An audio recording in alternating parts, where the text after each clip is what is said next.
Welcome to हरियाली education hubs friend. चंदवंश चल रहा था, हमने उसके अंतर्गत सोमचंद देख लिया था। अब सोमचंद के बाद हम आगे देखेंगे। सोमचंद के बाद आगे देखते हैं हम, उसके बाद आत्मचंद आता है। आत्मचंद, देखिए फ्रेंड्स, ये चंदवंश में ना 62 करीब शासक हुए हैं, 62 करीब राजा हुए हैं। तो हम सबके सबको नहीं पढ़ेंगे क्योंकि सबके सब इंपोर्टेंट नहीं है। जो जो इंपोर्टेंट है उनको पढ़ेंगे। जैसे सोमचंद इंपोर्टेंट था, इसके बारे में हमने वो पढ़ लिया। अब इसके बाद जो जो इंपोर्टेंट होंगे उनको पढ़ेंगे। ठीक है, थोड़ा थोड़ा जिसमें जो जितना एग्जाम के पॉइंट ऑफ व्यू से इंपोर्टेंट होगा उसको उतना देखेंगे। 62 के 62 नहीं पढ़ने हमें, जो जो हमारे खास खास होंगे उनको पढ़ेंगे। और मैं आपको बताते जाऊंगा इसके बाद ये आया था। जैसे सोमचंद के बाद हमारा आत्मचंद था, आत्मचंद के बाद पूर्णचंद आता है। पूर्णचंद, पूर्णचंद के बाद इंद्रचंद आते हैं। ठीक है, इंद्रचंद। ठीक, ये 1084 एडी के करीब में इसका टाइम पीरियड होता है, इसका टेन्योर। अब इसके बारे में थोड़ा सा देख लेते हैं इंद्रचंद के बारे में। ठीक है, इंद्रचंद, देखिए इंद्रचंद के बारे में क्या होता है। इसने रेशम उत्पादन और रेशमी वस्त्र बनाने का कार्य प्रारंभ किया था। इसने क्या किया था? रेशम उत्पादन, रेशम उत्पादन तथा रेशमी वस्त्र, रेशमी वस्त्र बनाने का कार्य प्रारंभ किया था।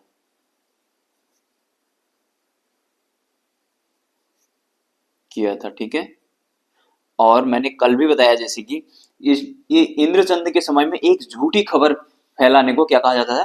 पटरंगबाजी कहा जाता था। झूठी खबर जो फैलाते थे ये लोग, फैलाते थे, तो इसको क्या बोला जाता था? पटरंगबाजी। पटरंगबाजी,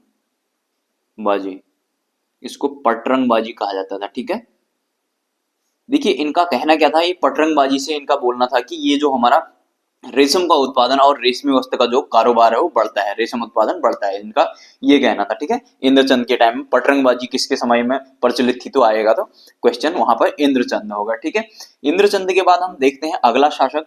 इंद्र के बाद बनता है संसार चंद। संसार चंद, ठीक है, संसार चंद के बाद बनता है सुधाचंद। सुधाचंद सब बेकार हैं हमारे काम के लिए। जो जो काम के होंगे, मैं जैसे जैसे इंद्रचंद को मैंने बता दिया बीच में, ऐसे ही बताते जाऊंगा। ठीक है, सुधाचंद के बाद हरिचंद आते हैं। हरिचंद, हरिचंद के बाद बीणाचंद, भोग विलासी टाइप होता है बीणाचंद। ठीक है, बीणाचंद, ठीक, बीणाचंद के बाद देखते हैं नरचंद। फिर नरचंद आता है, दिख रहा होगा ना, अब देखिएगा नरचंद। ठीक, नरचंद के बाद आता है थोहरचंद। थोहरचंद, इसको हर्षदेव जोशी ने बोला था इसको सोमचंद का, मतलब इसका चंद वंश का संस्थापक, वास्तविक संस्थापक माना जाता है इसको। इसके ब्रैकेट में वास्तविक संस्थापक ले लेते हैं, वास्तविक संस्थापक, वास्तविक संस्थापक। ठीक है, इसके बाद आता है त्रिलोकचंद। ठीक, इसके बाद आ जाता है त्रिलोकचंद। ठीक है, अब त्रिलोकचंद के बारे में थोड़ा सा देख लेते हैं। इसको देखेंगे। त्रिलोकचंद के बाद हम थोड़ा सा इसका सीक्वेंस बता देता हूं मैं। त्रिलोकचंद के बाद अगला आता है उमरचंद। उमरचंद, उमरचंद के बाद आता है धर्मचंद। धर्मचंद, धर्मचंद के बाद आता है अभयचंद। अभयचंद, अभयचंद के बाद आता है कर्मचंद। ठीक है, हमारा अब थोड़ा सा हम त्रिलोकचंद के बारे में जान लेते हैं। ठीक है, थोड़ा बहुत इसके बारे में। ठीक है, इसने क्या किया था त्रिलोकचंद ने? राजा त्रिलोकचंद,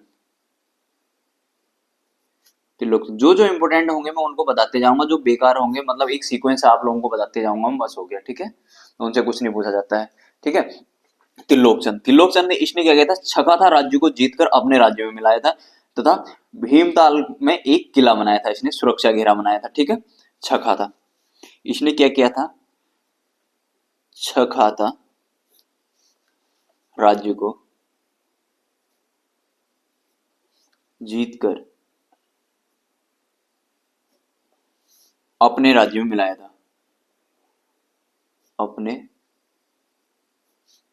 राज्य में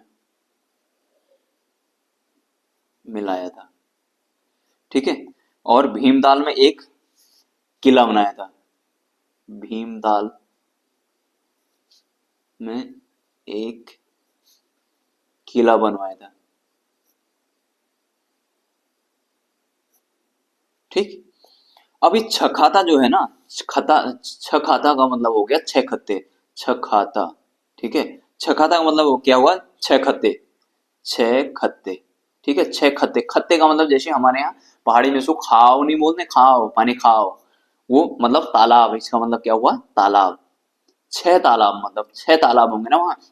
ये छखाता परगना हम आगे देंगे। छखाता ये बेसिकली नैनीताल वाला रीजन मान लीजिए इसको, ठीक है, ठीक। और भीमताल में एक किला बनाता है, ठीक। त्रिलोक चंद के बारे में थोड़ा बहुत ये इंपोर्टेंट था तो मैंने आपको ये बता दिया, ठीक है।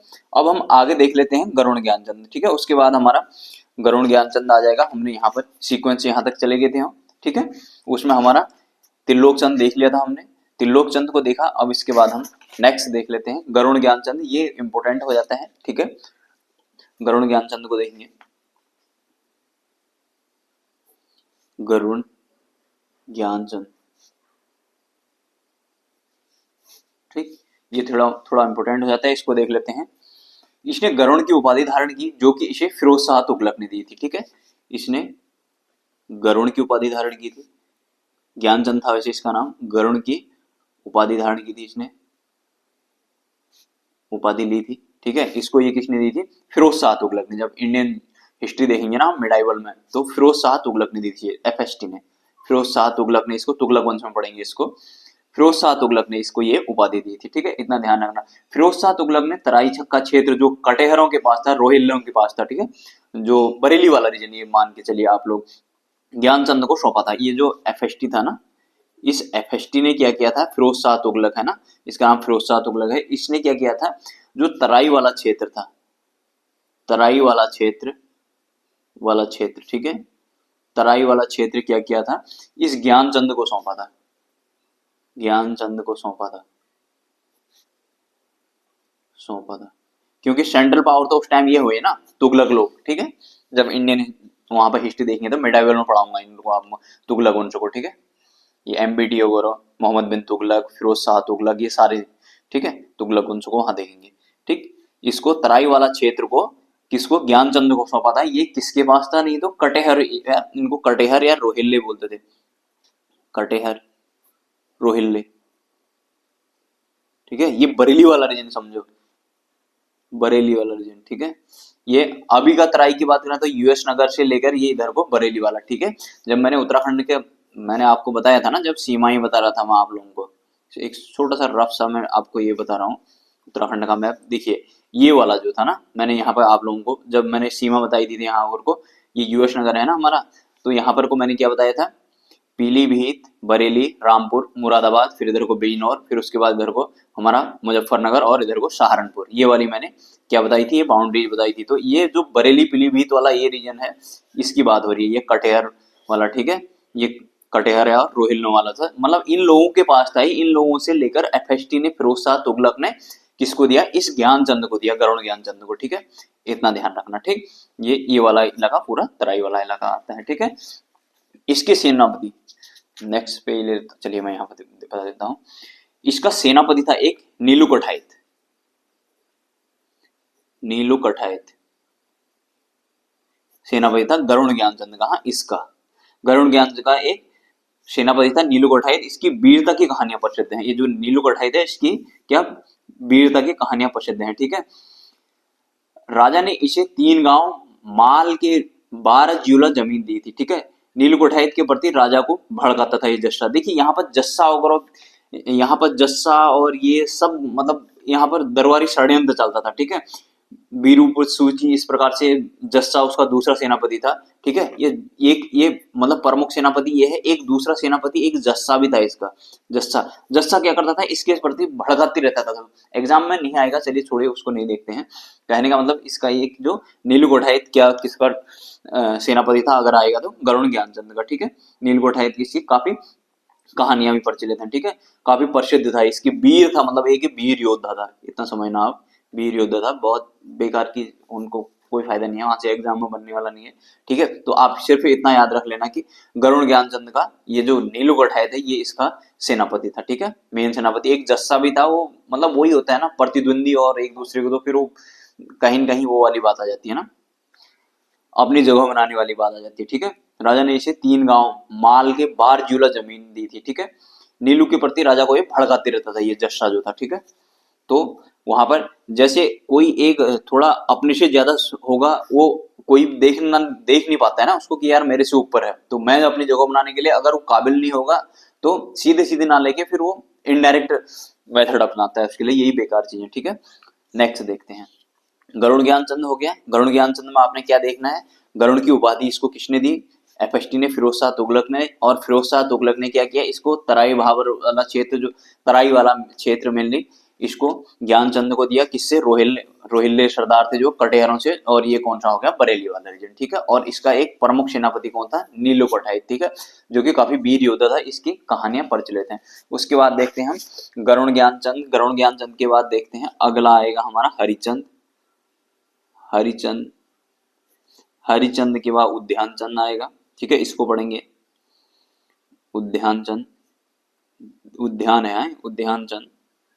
उद्यान चंद के बाद आत्मचंद, अच्छा दिख नहीं रहा होगा ना, अब देखिएगा, उद्यान चंद है, उद्यान चंद, उद्यान चंद के बाद है आत्मचंद, ठीक। अब इसमें हम देख लेते हैं उद्यान चंद को।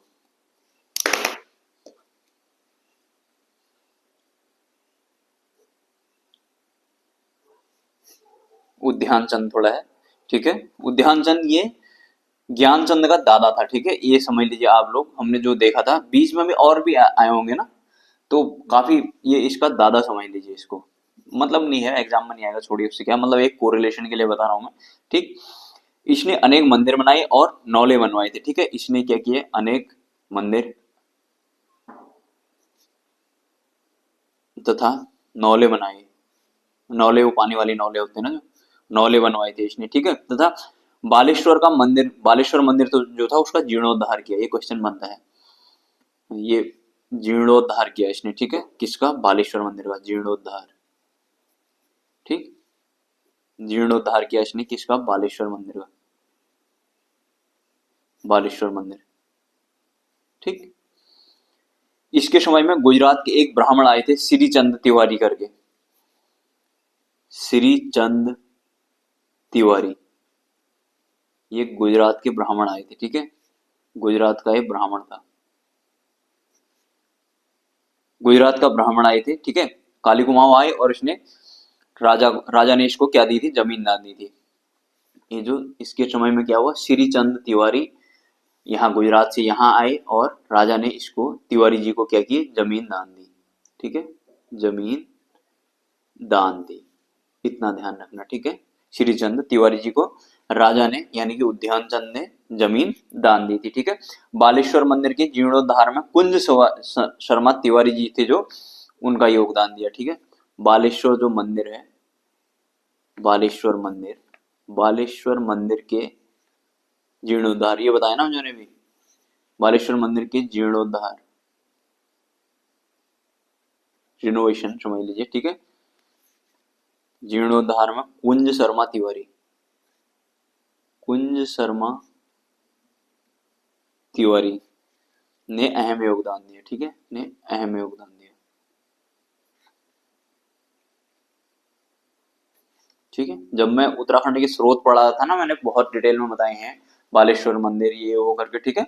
उद्यान चंद हो गया हमारा, फिर उसके बाद अगला हमारा आ जाता है विक्रम चंद, ठीक है, विक्रम चंद, विक्रम चंद,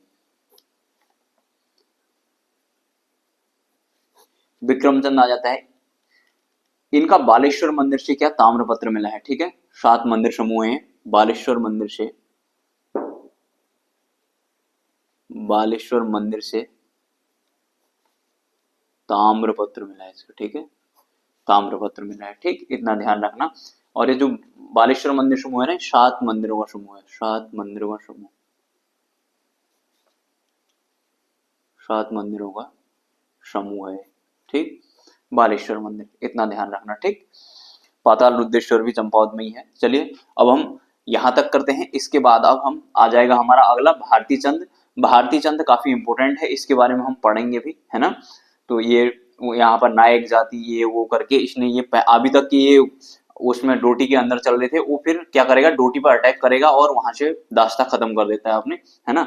वहां से फिर कर लेने वाला जो था सामंती, इनका सामंती सिस्टम समाप्त हो जाता है, भारती चंद स्वतंत्र हो जाता है ना। इस प्रकार से हम अगला भारती चंद पढ़ेंगे।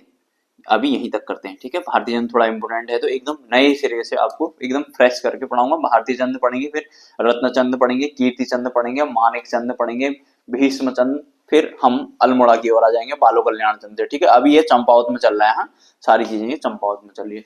तो ठीक है फ्रेंड्स, आप लोग इतना देखिएगा, फिर नेक्स्ट वीडियो में जल्द से लेके आता हूँ।